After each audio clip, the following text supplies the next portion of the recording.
Hello students, welcome back in our class. उम्मीद करते हैं आप सभी अच्छे से अपनी तैयारी कर रहे होंगे। आज की क्लास में हम क्लास 10th के सोशल साइंस के 2024 में बोर्ड एग्जाम में आए हुए एक और सेट को सॉल्व करेंगे, जो कि सोशल साइंस का सेट नंबर 6 है। तो अभी तक हमने 5 सेट को अच्छे से सॉल्व किया है। आज हम सेट 6 को सॉल्व करेंगे, जिसका कोड है 825JC। तो आइए स्टार्ट करते हैं इस सेट को और इसके एमसीक्यू क्वेश्चंस को सॉल्व करते हैं। तो सबसे पहले आपको हमेशा की तरह अपना रोल नंबर और नाम इस पेपर में लिखना होगा। उसके बाद आपको ईयर और विषय दिखाई देता है। इसके बाद समय 3 घंटे 15 मिनट है और इसके बाद आपको कुछ निर्देश दिए गए हैं, जैसे कि प्रारंभ के 15 मिनट प्रश्न पत्र को पढ़ने के लिए निर्धारित है। अब सभी प्रश्न अनिवार्य हैं। प्रश्न पत्र 2 खंड, खंड आ और खंड बा में विभाजित है। खंड आ में 20 नंबर के बहुविकल्पीय प्रश्न है, जिसका उत्तर ओएमआर शीट में देना है। खंड आ के क्वेश्चंस का आंसर ओएमआर शीट में देने के पश्चात उसे काटे नहीं, इरेज नहीं करें, व्हाइटनर आदि का प्रयोग ना करें।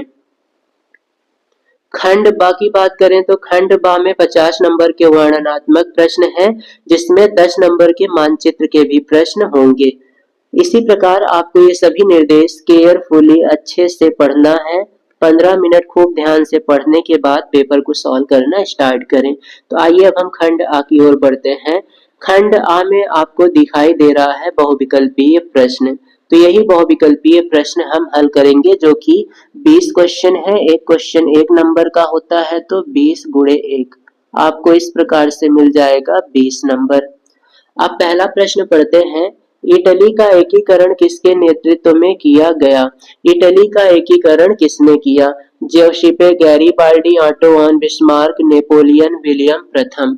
इनमें से इटली के नेतृत्व में जिनका योगदान था वे हैं ज्यूसेppe गैरिबाल्डी, और इनके साथ ही साथ ज्यूसेppe मेजनी, काउंट डी कावूर और विक्टर इमैनुअल द्वितीय, इन सब का भी इटली के एकीकरण में योगदान था। नेक्स्ट क्वेश्चन है, रोलेट एक्ट को कब पारित किया गया? 1918, 1919, 1920, 1921। रोलेट एक्ट, जिसे काला कानून भी कहा जाता था, तो इसे हम काला कानून भी कहते हैं, काला कानून। तो ये लागू हुआ था मार्च 1919 में, लेकिन इसे पारित किया गया था फरवरी 1919 में। तो अभी पारित होने की बात हो रही है, तो आप फरवरी याद रखेंगे। फरवरी 1919 में इसे पारित किया गया और मार्च 19 में इसे लागू किया गया। नेक्स्ट क्वेश्चन की ओर बढ़ते हैं। नेक्स्ट क्वेश्चन है, अंतरराष्ट्रीय मानवाधिकार दिवस कब मनाया जाता है? 10 दिसंबर, 5 सितंबर, 14 नवंबर, 15 अगस्त। तो आपको ध्यान देना है, अंतरराष्ट्रीय मानवाधिकार दिवस ये मनाया जाता है 10 दिसंबर को। 5 सितंबर को हम टीचर्स डे मनाते हैं, 15 अगस्त को स्वतंत्रता दिवस मनाते हैं और 14 नवंबर को बाल दिवस मनाते हैं। तो ये अन्य 3 पॉइंट भी आप याद रखेंगे। नेक्स्ट क्वेश्चन है, गुलामगिरी के लेखक कौन थे? डॉक्टर भीमराव अंबेडकर, ज्योतिबा फूले, कैलाश वासिनी देवी, राधा स्वामी नायकर। इनमें से गुलामगिरी के लेखक थे ज्योतिबा फूले। नेक्स्ट क्वेश्चन की ओर बढ़ते हैं। सामुदायिक सरकार से क्या तात्पर्य होता है?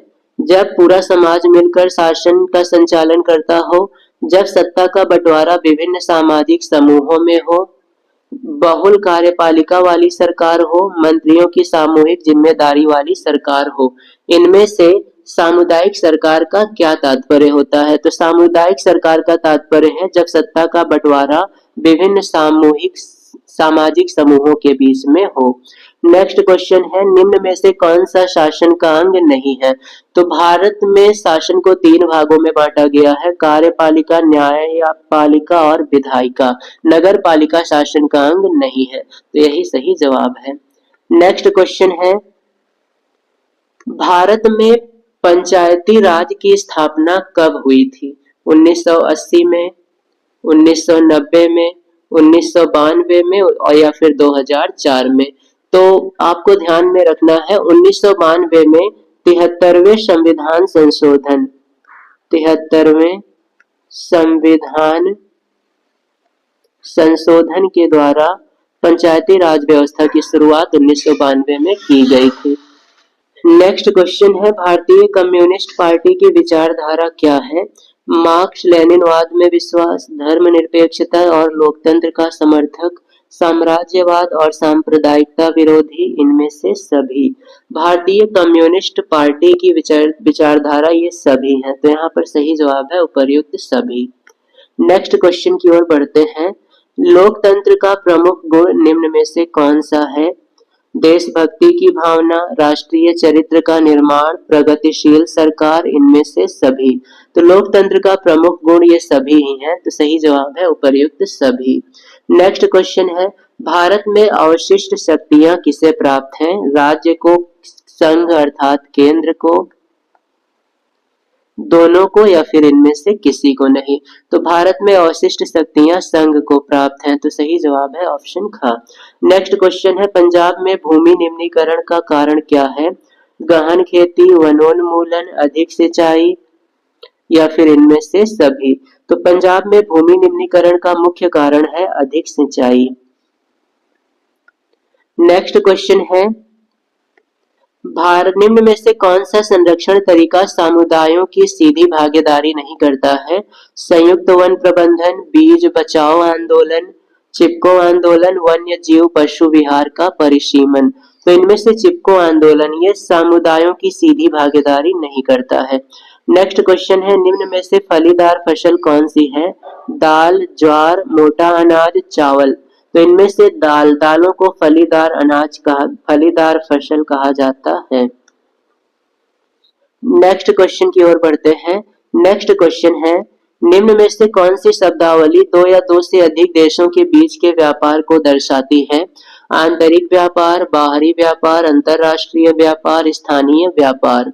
तो दो या दो से अधिक देशों के बीच के व्यापार को अंतरराष्ट्रीय व्यापार कहा जाता है। नेक्स्ट क्वेश्चन है, पृथ्वी सम्मेलन का आयोजन कब हुआ? 1991, 1992, 1993, 1989।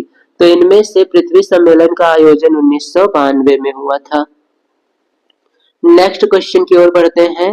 नेक्स्ट क्वेश्चन है, अधिकांशतः प्राकृतिक प्रक्रिया से उत्पादन के क्षेत्र की गतिविधि है? प्राथमिक, द्वितीयक, तृतीयक, या फिर सूचना प्रौद्योगिकी। प्राकृतिक प्रक्रिया से उत्पादन ये प्राथमिक क्षेत्र की गतिविधि है। नेक्स्ट क्वेश्चन है, स्वयं सहायता समूहों में बचत और ऋण संबंधी निर्णय कौन लेता है? बैंक सदस्य, गैर सरकारी सदस्य, या फिर इनमें से कोई नहीं। तो स्वयं सहायता समूहों में बचत और ऋण संबंधी निर्णय सदस्य के द्वारा लिए जाते हैं। नेक्स्ट क्वेश्चन है, वैश्वीकरण ने जीवन स्तर के सुधार में सहायता पहुंचाई है? वैश्वीकरण से किन देश के लोगों के जीवन स्तर में सुधार हुआ है? सभी लोगों के, विकसित देश, विकासशील देश, या फिर इनमें से कोई नहीं। तो वैश्वीकरण से विकासशील देशों के श्रमिकों के जीवन स्तर में सुधार हुआ है। नेक्स्ट क्वेश्चन है, भारत में उदारीकरण की प्रक्रिया की शुरुआत कब हुई थी? 1981, 1991, 1971, 2001 में। तो वैश्वीकरण की शुरुआत भारत में 1991 में हुई थी। नेक्स्ट क्वेश्चन है, उपभोक्ता संरक्षण अधिनियम कब पारित किया गया? 1985, 1984, 1986, 1987। तो उपभोक्ता संरक्षण अधिनियम को 1986 में पारित किया गया था और उपभोक्ता अधिकार दिवस मनाया जाता है 24 दिसंबर को। ये 2 पॉइंट आप याद रखेंगे।